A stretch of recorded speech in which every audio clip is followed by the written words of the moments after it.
What's up, everyone? Welcome to another episode of Backup Fantasy Sports. It is Wednesday, August 17th. My name is Ewan, and today we will be talking about Fantasy Premier League with a Game Week 3 preview. Just giving you a quick rundown of the episode here. We'll do some Game Week 2 review with my own team. Look ahead to the Game Week fixtures for Game Week 3 starting on Saturday. Then we will look at the fixture ticker, courtesy of Fantasy Football Scout, and then some storylines, transfer debates, captaincy, and then I will get out of your ears for the week. So let's look at Game Week 2. For my team, I finished on 66 points. I'm now up to 2.7 million in the world, which is up from 3.9 last week. So lots of changes and lots of swings still going on in the early season rankings. Ward got me 1 point after letting in 4 goals at Arsenal. Cancelo and Reece James combined for 18, with some attacking returns for both of those premium defenders, while Trent and Robbo gave me 5 after Liverpool were held to a 1-1 draw against Crystal Palace. Salah and Mount both blanked for me, Mount with a second consecutive blank, so that's a little bit concerning. Leon Bailey for Aston Villa did not make the starting lineup, but he was eventually subbed on, and that prevented me from getting Andreas Pereira's 3 points from Fulham. Martinelli was great again for Arsenal with 8 points. Haaland got an assist. He definitely could have had more. Phil Foden, why are you not squaring that ball to the Norwegian king? Gabriel Jesus welcomed himself to FPL Hearts with 19 points, 2 goals, 2 assists, all 3 bonus points for him to be in my squad there.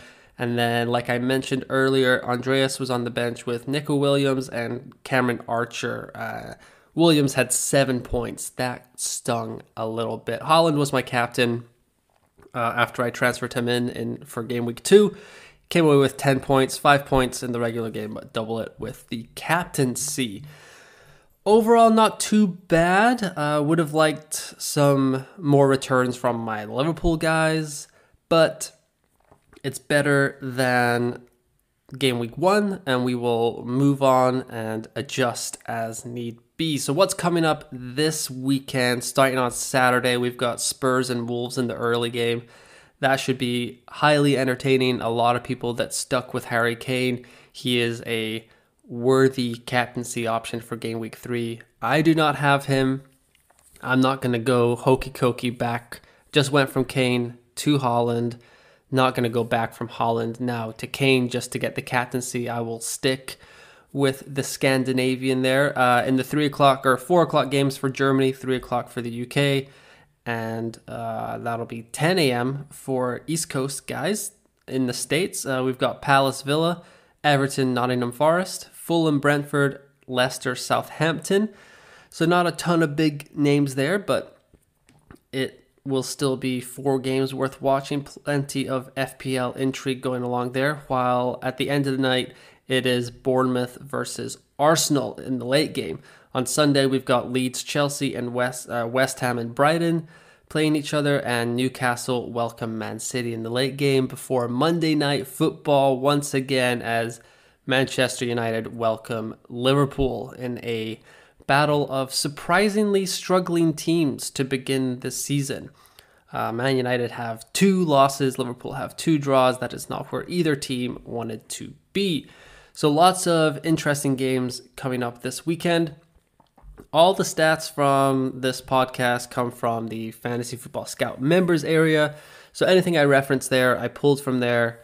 Great website. Would highly recommend joining if you are a FPL fanatic like myself. So let's take a look at the fixture ticker over the next 5 game weeks. So I've highlighted the 5 easiest and the 5 hardest schedules coming up. These are possibly teams to target.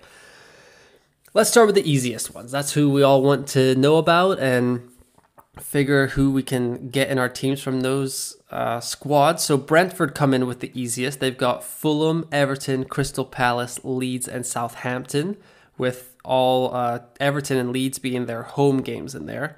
Next up is Chelsea with Leeds, Leicester, Southampton, West Ham, and Fulham. So some hope for Mason Mount managers. And Definitely intriguing to go with the Chelsea double up here if you have Reece James. I know a lot of people have 2 free transfers going into this week with Cucurella. Possibly some people started with Mendy. There was a lot of teams that started with Mendy in goal. So Chelsea looking like a strong option over the next month and a bit here. Brighton coming third here. They're off to a flying start with a win against Man United and holding Newcastle to a draw at the Amex. They've got West Ham, Leeds, Fulham, Leicester, and Bournemouth in their next 5. Arsenal continue their strong start with Bournemouth, Fulham, Villa, Man United away, and Everton. Out of those 5 games, Fulham, Villa, and Everton are all at home for the Gunners, so I would expect lots of Gabriel Jesus points and Gabriel Martinelli points, possibly some clean sheets for Gabriel, the defender, as well. Leeds come in 5th here. They've got a tough start to this 5 game weeks with a home game against Chelsea, but then they get Brighton on the road, Everton at home, Brentford on the road, and Nottingham Forest at home. So that's kind of a mixed bag there, but the top 5 for the easiest schedules moving forward: Brentford, Chelsea, Brighton, Arsenal, Leeds. Now moving on to the hardest schedule. This will be toughest to 5th toughest going down these teams. Newcastle, they had a couple of inviting fixtures to begin the year, but this was the problem with investing too much in them to begin the 2022-2023 FPL season. They've got Man City, Wolves, Liverpool, Crystal Palace, and West Ham in their next 5. City is at home, Liverpool is on the road. But definitely tough if you have Kieran Trippier. If you've got 2 free transfers, definitely something to think about, maybe getting him out of your squad for the next few weeks as their fixtures will eventually turn. Aston Villa come up next with a away game to Crystal Palace before a home match with West Ham, and then on the road to Arsenal, home versus City, and then away at Leicester. So Leon Bailey owners, Philippe Coutinho owners, Watkins, Danny Ings, Matty Cash, Luka Dean, Emi Martinez. I know a lot of people are invested in Villa to begin the early part of the year, myself included. I've got Cameron Archer and Leon Bailey, who now has gone down 0.1 million just to make life a little tricky for Bailey managers. But Villa, second toughest schedule over the next 5 game weeks. That is not looking great for them. Fulham coming here next with Brentford, Arsenal, Brighton, Spurs, and Chelsea. So 3 of the top 5 presumed teams here for Fulham: Arsenal, Spurs, Chelsea. They all on the road as well. So that's going to be a rude awakening for the Craven Cottage hosts. Man United come in with the 4th toughest schedule, just to add insult to injury, as they have Liverpool, Southampton, Leicester, Arsenal, and Crystal Palace. The Liverpool and Arsenal games are both at home, so there is hope for some positive results there. See if the Theatre of Dreams can spare United fans from their ongoing nightmare of a start to the season. And next up is Crystal Palace with Villa, City, Brentford, Newcastle, and Man United. So those 5 toughest teams were Newcastle, Villa, Fulham, Man United, and Crystal Palace, and the 5 easiest were Brentford, Chelsea, Brighton, Arsenal, and Leeds. So just some food for thought on who you should target over the next couple of game weeks here. I will try to update that every game week preview moving forward. So the storylines that I'm watching as we are entering the 3rd game week of the FPL season. So first off is, Are any of the premium assets essential? And first off, when I mean premium, I just mean the 5 main guys in midfield and up front with Salah, Haaland, Kane, Son, and De Bruyne. So right now, let's check their ownership, or their who's in how many squads. So Salah comes in here with 61.7%, Haaland at 60.1%, KDB at 20.7%, Son Heung-min at 19.1%, and Harry Kane at 17.2%, which also, when I checked, was the same ownership level as a certain Darwin Nunez, who is going to miss the next 3 games after a rush of blood to the head and a straight red card against Crystal Palace on Monday night. So, for me, to keep a long story short, No, I think you can get away without the high ownership of Salah and Haaland right now, but it is incredibly risky. I wouldn't want to play FPL without Salah and Haaland right now, just because the potential for them to erupt for a 15, 20-point game, and then you are just sunk for the next couple of game weeks as you try to recover or get them in, is just too much right now. It's the early part of the season. I've heard on several other podcasts, everyone mentioned that last year's winner, Jamie Piggott, he won FPL because he went without Son. But that was at the end of the year. That's when you're trying to win. Right now, we're all still trying to keep up with the pack. We don't want to fall behind. There's plenty of ways to differentiate your team without going without Salah and Haaland. So I kept the long story short, but now I'm getting into the long part of the story here. So for me, it's just guarding against ownership.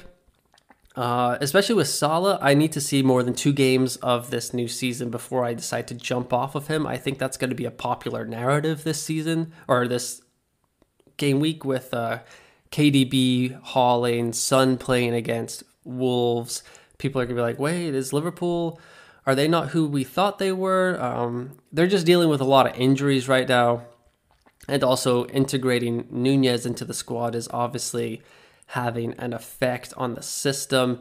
On Monday night, they were playing a lot of crosses into the Uruguayan big man, and I think they need to integrate Darwin into their system rather than change their system for him, at least in my opinion, because they were still looking super sharp throughout the first half. I was very impressed with Liverpool. They looked a lot more vibrant and attacking than they did against Fulham. But they are missing, like Firmino was out, Jota's still out there, Thiago was out. There's just some key players that you don't think about on the surface that really change how Liverpool can operate. So with Salah right now, obviously he blanked in game week 2, disappointing. Once again, didn't score, so I'm looking forward to listening to that narrative next season when he still hasn't scored in game week 2.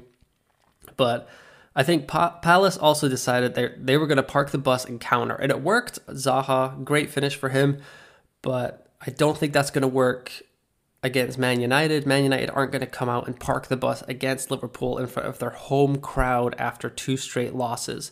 I think that game's going to be fairly open. I think it's going to give Liverpool fantastic opportunities to slip in behind their back line. Man United were torn to shreds by Brentford, who are a good side, but they are not at the level of Liverpool Football Club.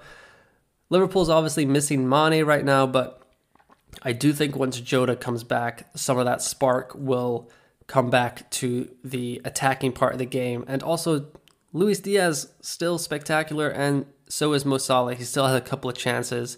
He could have had 2 goals. They just went wide. That is my Salah soliloquy right there. But for Haaland, against Bournemouth, he was still getting in all the right spots. He had the assist. He should have had a goal. Phil Foden clearly should have squared the pass to him. Did it result in Foden getting taken off at halftime? I don't think Pep Guardiola will ever tell us, but that was interesting. Spurs have scored 6 goals, and Kane and Son have only got a goal and an assist between them. I don't think that's going to continue at that rate. I would expect Harry Kane and Son Heung-min to be highly involved in every goal that Spurs score for the rest of the season. At some point in the season, I could see myself moving from Salah to KDB if these results continue. But right now, with Salah in 60% of squads and KDB at 20, and with Champions League coming up and Pep Roulette, Salah, he is going to play every single game, especially considering that he is not going to the World Cup this year. Klopp does not have to save his legs. There is a month-long rest period coming up for Salah in November and December. I think he is, with like the expected minutes metric that goes around, Salah is going to lead almost all of these.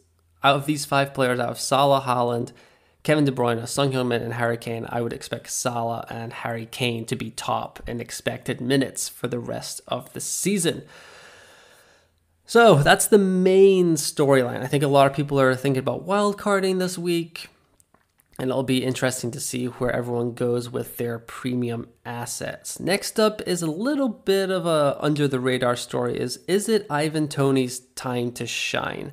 For me, he seems like a little bit, the Brentford forward, he seems like a little bit of a luxury transfer at this point. And some people have 2 free transfers. Some people might want to take a -4 to kind of revamp their squad without using their wild card and resetting their whole team. I think if you're committed to 3 up at the top, he is a better option than Mitrovic. He's obviously going to play the next 3 games, which Darwin Nunez is not. You're going to save $2 million on Nunez, but I wouldn't move him. I wouldn't move to Toney from Gabriel Jesus if you're trying to save some money as like a cash cow thing. I think Arsenal are firing on all cylinders right now. Brentford have had a great start. They have tremendous fixtures going forward with Fulham, Everton, Crystal Palace, Leeds, and Southampton in their next 5. Like I mentioned with the fixture ticker earlier, he's coming in at £7.1 million. He's got a goal and 2 assists in the first 2 games with a 0.45 expected goal involvement. He's definitely not leaving that starting 11, so that's encouraging as well. But while I would be interested in getting Toney into my team, I just don't see how no one has any other concerns. Some people went with double Leicester keeper like myself. Some people need to get some other defenders, some Aston Villa assets out of their team. So while I do think Toney is going to bring in the points over the next 5 game weeks, I'm not sure how many people are going to get him in unless they just want to go without Jesus, or if they're doing both of their premiums in the midfield and they're going without Haaland and Kane, which I would not advise. But to each their own, go for it. If Toney is your striker of choice, I have no problem with it, but I just don't think it's for me despite the good fixtures moving forward. So it's officially bandwagon season in FPL. Which ones are we jumping on? Which ones are we jumping off? I'm going to name 2 that I'm on, 2 that I'm off. So starting with James Maddison, I am jumping on the bandwagon, and this just continues to upset me. As in the preseason, I talked about how in my gut I felt like Maddison was the best, or one of the best £8 million midfielders, but Leicester's fixtures kind of scared me off to begin the year. Should have trusted my gut, because James Maddison versus Mason Mount is turning into a laughing stock at this point. I am getting James Maddison in my team next game week, no matter what, unless there is a transfer and that we don't know where he's going to be in the starting 11 for that new team. But he's got goal and an assist through 2 games. He looks like he's picked right up where he left off last season. He's fighting for a spot in the England World Cup squad. Definitely seems like he should be in contention there. Right now, he's still linked with transfers because Leicester are kind of in a sell now mode. He's linked with Newcastle and Tottenham right now. But if he stays at Leicester, he is going to be a phenomenal FPL asset for the 2022-2023 season, because Leicester isn't in Europe, so Maddison isn't a rotation threat like most of the other £8 million midfielders. Another bandwagon I am hoping to jump on is the Double City defense. They look rock solid. Ederson has 13 points through 2 game weeks. Cancelo has 18 points. That's 13.5 million. That's a great value for those returns. It's 1 million cheaper than the Trent Robbo double up. Cancelo is an absolute bonus points magnet with the way he plays and how he operates in Pep Guardiola's system. Ederson, a little bit of a luxury, £5.5 million goalkeeper, but he is proving to be worth it through the first 2 game weeks. So that's certainly somewhere I may look in game week 4 after I roll my transfer this week. That's what I'm trying. I'm telling myself this now on Wednesday morning at 7:36, trying to be disciplined and roll the transfer so I can do some surgery for game week 4. Kyle Walker is 5 million. Don't hate that either. He's just not going to really get you an attacking return. He's definitely a floor play, like 6-point maximum guy each and every week. They just signed a new left back. They are still in the market for another wing back, I saw on Twitter. So we'll see how the City defense lines up after the transfer deadline goes through. For bandwagons, I am jumping off. This is a tough one. This hurts, but I think the double Liverpool defense needs to be on hiatus until further notice. If you have them, I wouldn't sell them unless you desperately need the money and you really want to fund somewhere else. You can get rid of Robbo and drop down to like a Cucurella if you want at Chelsea for 5 million.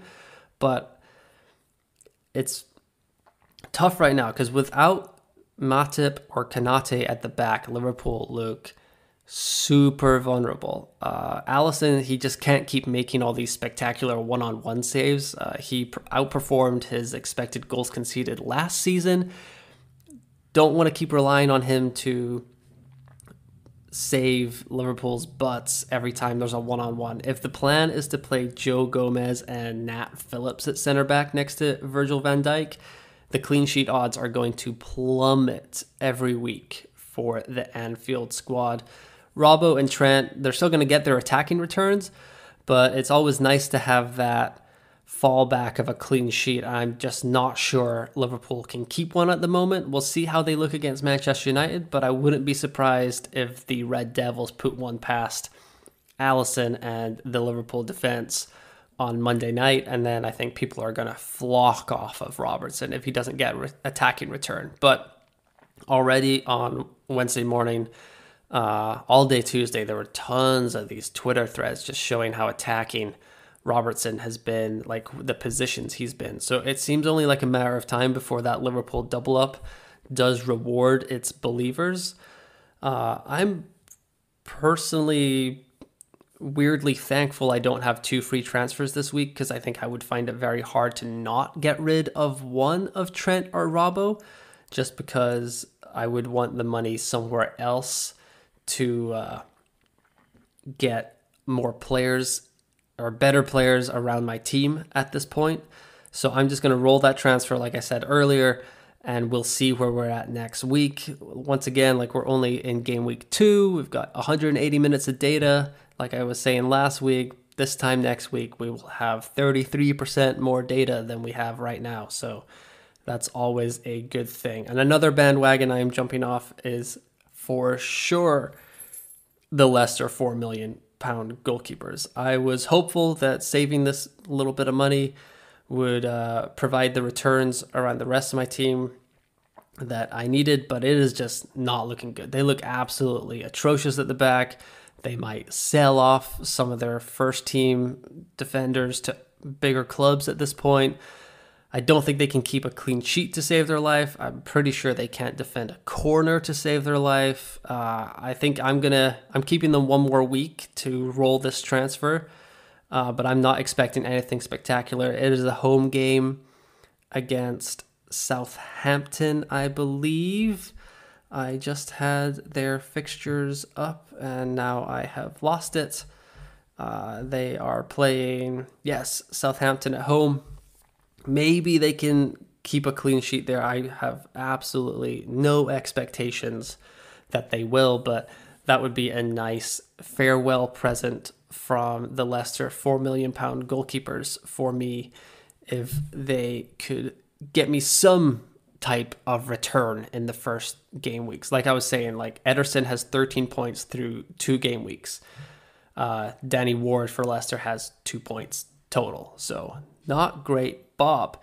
Next up in the storyline department is the continued update of the £8 million midfielders.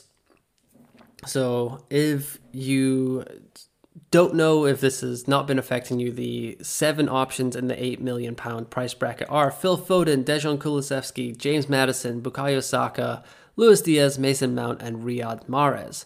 Kulusevski's already up to £8.1 million, and Riyad Mahrez has seen a price fall to 7.9. Mason Mount may fall soon, so that is terrifying as a Mason Mount owner.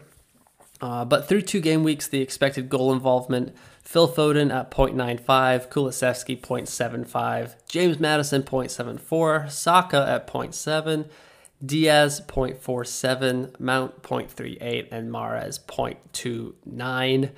Final third touches, Mason Mount leads there with 80, Foden with 64, Mahrez 63, Diaz 62, Saka 62, Maddison 60, and Kulusevski 46. So there's a lot of numbers you can parse and go through here. I think the Chelsea attack still has to gel. Mount and Mahrez are actually the only 2 out of this group that don't have an attacking return yet. I'm definitely out on Mahrez. I'm not sure. He just signed an extension for City, but it kind of seems like Pep's like, whatever, like go to the bench for 2 games and then start every 3rd game. That's just not going to work in FPL, especially with the Champions League right around the corner next month. My top 3 right now would be James Maddison, Luis Diaz, and Phil Foden. Richarlison is back in the rotation for Spurs. Very curious to see if Kulusevski's minutes get affected by that. We saw Perisic come on the last 2 games as well. We'll see how all of this rotation affects the Spurs starting 11, or at least their expected minutes as the season goes along. Phil Foden was subbed off at halftime, but he had a goal and an assist in 45 minutes. Should have had 2 assists. Didn't square it to Erling Haaland. Did that cost him the second half? We will never know. But he still is a very good player on the best team in the Premier League right now. James Maddison, kind of the Leicester City talisman. If he stays at Leicester, extremely interested. If he went to Spurs, that would be very confusing, and I'm not sure how the FPL community would react to that, as that would just be too much. It would be a fantastic attack for just a straight up Tottenham fan, like spoiled for choices to score goals and take corners there. But Maddison, Kulusevski's son, Kane, Richarlison, Perisic, that would be a lot of Spurs to choose from. Maybe it would just make our lives easier as FPL managers with Kulusevski and Maddison possibly canceling each other out. Saka's looked a little, he's got that goal involvement at 0.7, but he has been outshined by Gabriel Martinelli so far this season. And that brings me to the final storyline here is a tweet I saw yesterday from @FPLMate. He was talking about some of the bigger preseason dilemmas we all faced and how it's gone so far through 2 game weeks. So a lot of us were choosing between Haaland versus Kane. Right now, Haaland has 18 points, Kane has 10. A lot of us were choosing between Luis Diaz and Andy Robertson. Right now, after Monday night's spectacular goal, Luis Diaz has 11. Robbo has 3. He got taken off in the 62nd minute. Not really sure what that was about because Kostas Tsimikas looked absolutely garbage. Couldn't cross to save his life on Monday night. Gabriel Martinelli versus Saka at Arsenal, like I just mentioned here. Martinelli's up to 16 points through 2 game weeks, whereas Saka is at 8. Reece James versus Ivan Perisic. Antonio Conte came out in the post-game against Chelsea and said that this is not the Perisic I know. Some people have said that Conte's English is not great, so it's kind of tough to decipher what he means when he says, like, it could just be like a loss in translation, but could he be saying that Perisic is not as fit as he remembers him from the days where they were together in Italy? That's a possibility, but Reece James has looked great. He's got clean sheet. He's got a clean sheet in game week 1. He was right center back to start the game against Spurs on Sunday night, but then as soon as he moved to right wing back, he instantly got the goal. He probably should have had an assist as well. So as long as Reece James is healthy, he might be the best value defender he's still at 6 million, but he's probably going to provide similar returns and attacking returns to a Trent, but for 1.5 million less. And then the last decision that FPL Mate highlighted here was Kieran Trippier versus Matty Cash. I was not involved in this one, but Kieran Trippier has 14 points with 2 clean sheets so far, and Matty Cash only has 3 points as Aston Villa have had a strange start to their season. So, Game Week 3 captaincy. What are we going to do here? I think for my team, there are 3 options, or 4 options, but for FPL as a whole, there are 5. Salah and Haaland are the top 2 here, with Harry Kane being the 3rd option for a lot of managers. I don't have Kane, but he has Wolves. That's a tasty fixture. You think that it would be about time for him and Son Heung-min to really start their season. I know Kane got that goal at the end of the game against Chelsea, but there was some questions surrounding should that have been a Reece James own goal. I was happy it was not. There was some fouls going on in that box, so hopefully Harry Kane can look a little bit more goal scorer-y in Game Week 3 against Wolves. But just a psychological mental note is hate captaining the guy that plays the early Saturday game. I always want the late Sunday or the Monday night game.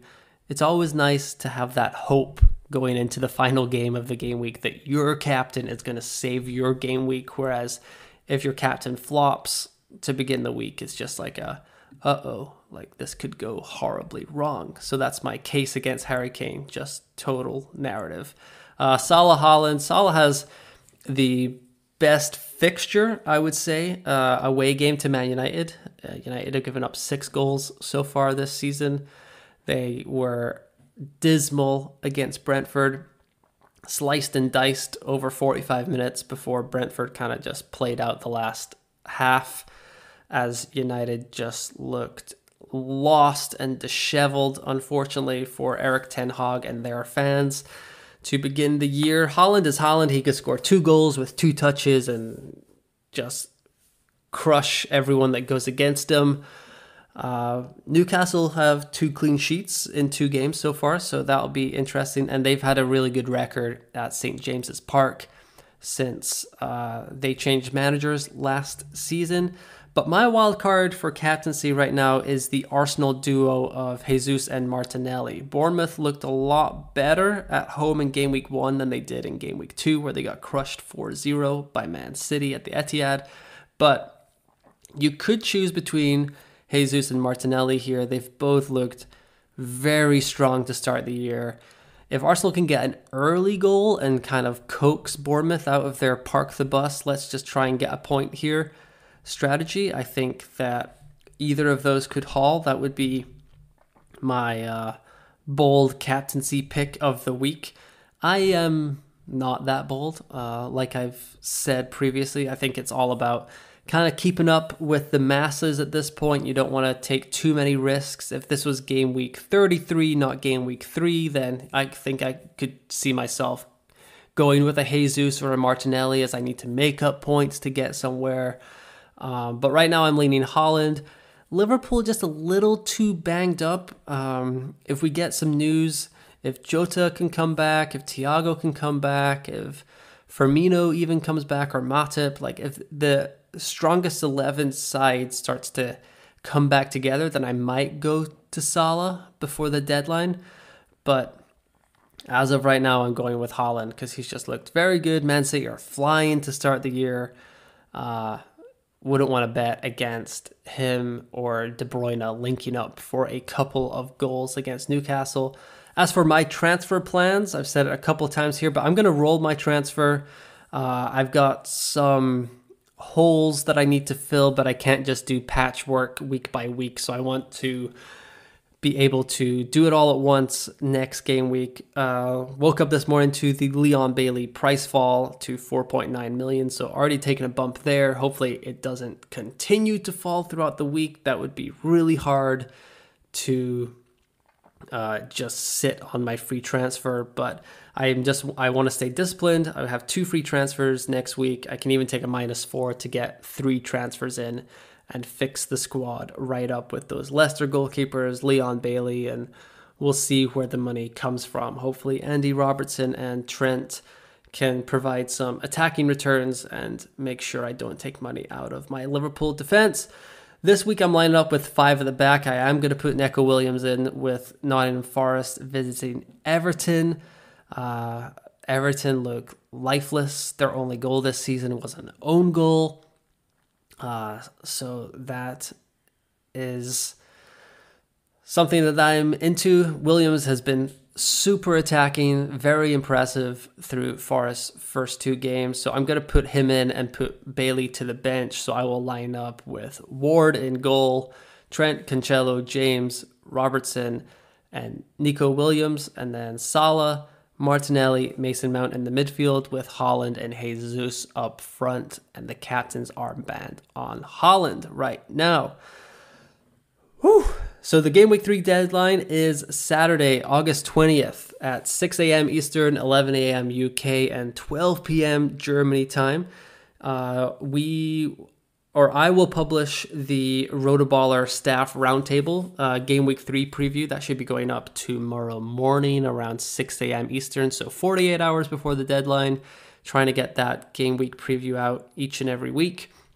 You can follow me on Twitter. That's where I will post that article. You can. My handle is at UIN or you out. It's EUAN or you out. You can like and subscribe to the podcast on Spotify, Apple, Google, Overcast, all those fun spots. I hope your Game Week 3 goes well. I'm hoping that Mason Mount can return. I'm hoping that Liverpool can defeat Man United at Old Trafford so I don't have to wake up to a braggy text from my father on Tuesday morning. But once again, thanks for listening, and I will talk to you next time.